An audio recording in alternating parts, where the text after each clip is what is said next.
இப்போ நீங்கள் வண்டி வேகமாக ஓட்டிட்டு போயிட்டு இருக்கீங்க. சரிங்க. திடீர்னு ஸ்டேரிங் லாக் ஆகிடுச்சு, பிரேக் பிடிக்கல, ஹார்ன் அடிக்க மாட்டேங்க. சரிங்க. 100 மீட்டர் தூரத்தில் ஒரு 5 பேர் வேலை பார்த்துட்டு இருக்காங்க.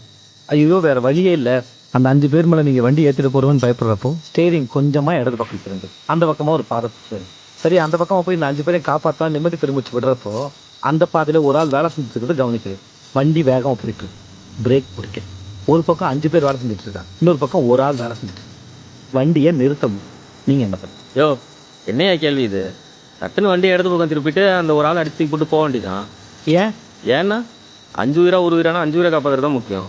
ஆமாங்க, அந்த நிலைமையில் வேற என்ன செய்ய முடியும்? 5 உயிர் காப்பாற்றணும்னா ஒரு உயிர் போட்டு தப்பில்லை. அப்போது ஒரு வீடு நல்லா இருக்கணும்னா ஒரு ஆளை பலி கொடுக்கலாம், ஒரு தெரு நல்லா இருக்கணும்னா ஒரு வீட்டை பலி கொடுக்கலாம், ஒரு ஊர் நல்லா இருக்கணும்னா ஒரு தெருவை பலி கொடுக்கலாம், ஒரு நாடு நல்லா இருக்கணும்னா ஒரு ஊரையே பலி கொடுக்கலாம். இப்படி யோசிக்கிறது சரி நீங்க நம்புறீங்களா? அந்த ஒரு ஆள் உங்க அம்மாவா இருந்தா,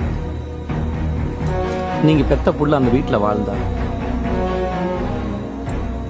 உங்க 6 உயிர் காதலி அந்த தெருவில் இருந்தா, ஒருத்தரோட வாழ்க்கை முறையை, வாழ்வாதாரத்தை, வாழ்விடத்தை பெருவாரியான மக்களோட வளர்ச்சிக்காக அளிக்கிறது எவ்வளவு பெரிய கிரைம் இல்ல?